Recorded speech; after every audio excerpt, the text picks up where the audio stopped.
Yes అండి. Sir ఇప్పుడు మన బార్డర్ దగ్గర ఇప్పుడు వాళ్ళు రిటాలియేట్ చేయొచ్చు.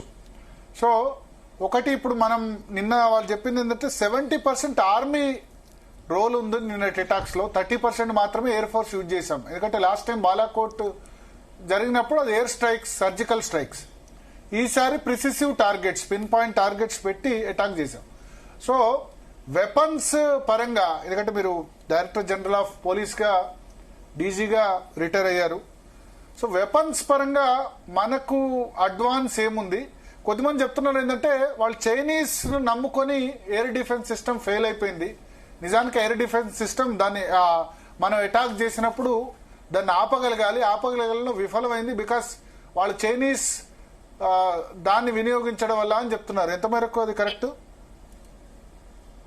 యాక్చువల్లీ మిలిటరీ ఆపరేషన్స్ లో కానివ్వండి, మిలిటరీ పవర్ లో కానీ చూస్తే, కంపారిజన్ చేస్తే 1 to 1 చేస్తే ఒక విధంగా ఉంటుంది, సపోర్ట్ చేసేవాళ్ళు అలైస్ కానివ్వండి వాళ్ళగా చూస్తే వేరేగా ఉంటుంది. ఫస్ట్ ఆఫ్ ఆల్ నేనేమంటానంటే మిలిటరీ ఆపరేషన్స్ లో, మిలిటరీ పవర్ లో కానీ కంపేర్ చేసి అవసరం లేదని నేను అనుకుంటున్నాను. ఎందుకంటే ఇప్పుడు ఏదైతే ఇన్సిడెంట్ జరిగిందో ఇది ఒక టెర్రరిస్ట్ ఇన్సిడెంట్. ఈ టెర్రరిస్ట్ ఇన్సిడెంట్ జరిగిన తర్వాత ప్రపంచవ్యాప్తంగా మనం చూస్తే, దేశాల వారీగా చూస్తే మనకి ఎలా ఉంటుందంటే, టెర్రరిజం ని ప్రమోట్ చేసేవాళ్ళు కొన్ని దేశాలు ఉంటే, టెర్రరిజం ని అపోజ్ చేసేవాళ్ళు చాలా మంది దేశాలు ఉంటాయి. సో మెజారిటీ వచ్చేసి టెర్రరిజం వద్దు, అవసరం లేదు, ఉండకూడదు అనుకున్న దేశాలు ఎక్కువ ఉంటాయి. ఇప్పుడు ఇది టెర్రరిజం ఇన్సిడెంట్ అని అందరూ పరిగణించిన తర్వాత అపోజ్ చేసేవాళ్ళు కొంతమంది బయటకు వచ్చి అపోజ్ చేస్తారు, కొంతమంది బయటకు వచ్చి అపోజ్ చెయ్యరు. ఒకటి. రెండోది, మిలిటరీ పోస్చరింగ్ కానివ్వండి, పొలిటికల్ పోస్చరింగ్ కానివ్వండి, ఇరు దేశాల మధ్యలో రకరకాల పోస్చరింగ్ జరుగుతూ ఉంటుంది. ఇందాక మీరు కూడా చెప్పారు ఏమంటే, పాకిస్తాన్ లో వాళ్ళ మంత్రులనే మీడియానే హేళన చేస్తుంది. మీడియా హేళన చేస్తుంది అంటే పబ్లిక్ ఇంకా ఎక్కువ హేళన చేస్తూ ఉండొచ్చు. ప్రజలు హేళన చేస్తున్నప్పుడు, మీడియా హేళన చేస్తున్నప్పుడు మన స్కిన్ రక్షించుకోవడం, కాపాడుకోవాలని అక్కడున్న పొలిటికల్ లీడర్స్ కూడా వాళ్ళు ఏదో ఒక పోస్చరింగ్ తీసుకుని ఏదో ఒక కొన్ని చెప్తారు. మేము కూడా ఏం తక్కువ కాదు, మేము కూడా ధైర్యంగా ఉన్నాము, మేము కూడా ప్రిపేర్ గా ఉన్నాము అని చెప్పడానికి కొన్ని డైలాగ్స్ వదులుతూ ఉంటారు అప్పుడప్పుడు. This is called posturing. అది చేసేస్తాము, ఇది చేసేస్తాము, భారతదేశ సరిహద్దుల్లోకి వెళ్ళిపోతాము, ఇక్కడికి వెళ్తాము, అక్కడికి వెళ్తాము, అది చేస్తాము, ఇది చేస్తాము అని ఒక పోస్చరింగ్ చేస్తూ ఉంటారు. కానీ వాళ్ళు చెయ్యరు. అది ఎందుకు చేయారంటే వెరీ సింపుల్. చేశారంటే ఏంటి అంటే, ఆ టెర్రరిస్ట్ ఆర్గనైజేషన్ ని, ఆ టెర్రరిస్ట్ ఆపరేషన్స్ ని వాళ్ళు ఓనర్షిప్ తీసుకున్నట్టే కదా. ఒకటి. రెండోది, భారతదేశం ఏదైతే మనం ఇప్పుడు దాడి చేశామో, ఇప్పుడు ఎవరి మీద దాడి చేసింది భారతదేశాన్ని మొత్తం ఇంటర్నేషనల్ కమ్యూనిటీ ఏమంటుంది? ఇంటర్నేషనల్ కమ్యూనిటీ ఏముంటుంది అంటే, భారతదేశం చేసిన ఏదైతే ఇండియన్ ఆర్మ్డ్ ఫోర్సెస్ ఇప్పుడు ఏదైతే అటాక్ చేశాయో అది ఎవరి స్థావరాల మీద, ఒక దేశం మీద అటాక్ చేశాయా లేదా టెర్రరిస్ట్ ఆర్గనైజేషన్ మీద చేశాయా? ఆన్సర్ అందరికీ తెలుసు, అందరూ చెప్తున్నారు కూడా. It is only an attack on the terrorist who created terrorism. ఊరికే టెర్రరిస్ట్ కాదు వాళ్ళు.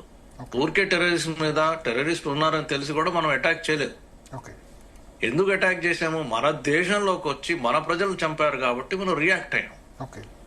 ఇలా రియాక్ట్ అవ్వాలంటే, ఇప్పుడు 9/11 జరిగిన తర్వాత అమెరికా కూడా అనుకుంటే యాక్చువల్లీ ప్రతి నెల రియాక్ట్ అవ్వాలి వాళ్ళు ఇప్పుడు కూడా, కానీ చేయట్లేదు. ఎందుకు చేయట్లేదు? Because everybody wants peace, everybody wants economic development, economic growth.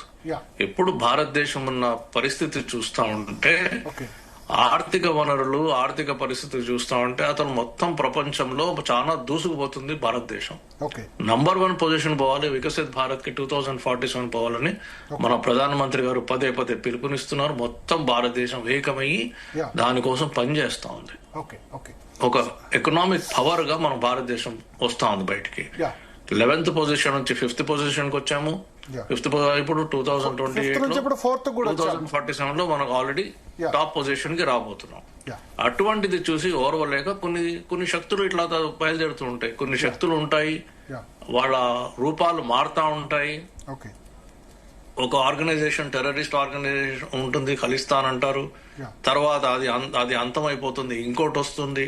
ఇట్లా రకరకాలుగా వస్తూ ఉంటాయి. చిన్న చిన్న ఆర్గనైజేషన్స్ వస్తూ ఉంటాయి. చిన్న చిన్న డెంట్ అంటాం, చిన్న చిన్న Yeah. ఎఫెక్ట్ మన మీద ఇంపాక్ట్ చేస్తూ ఉంటుంది. ఇమీడియట్ గా మనం రియాక్ట్ అయ్యి దాన్ని అంతం చేస్తాం. Okay. అంతం చేసే ఈ క్రియలో ఈ పని ఏదైతే ఉందో ఇది చేసేటప్పుడు దేశమంతటా ఏకమయ్యి ప్రతి పౌరుడు మన లీడర్ వెనకాల, మన లీడర్షిప్ వెనకాల అందరం ఒకటయ్యి దాన్ని ఎదుర్కోవాలా. అటువంటిది ఇంకోసారి జరగకుండా దీటైన సమాధానం ఇచ్చే బాధ్యత మనకుంది. సో మీ క్వశ్చన్ కి ఆన్సర్ చెప్పాలంటే మిలిటరీ పవర్ లో no doubt okay, India has bigger military power than Pakistan. We are fully prepared. We are fully ready. But we don't want war. We want peace. We want economic development for our people, for our country. We want to be the superpower economically. Okay. That is our intention. Yeah, మనతో పాటు ధర్మపురి అరవింద్ గారు, Nizamabad MP గారు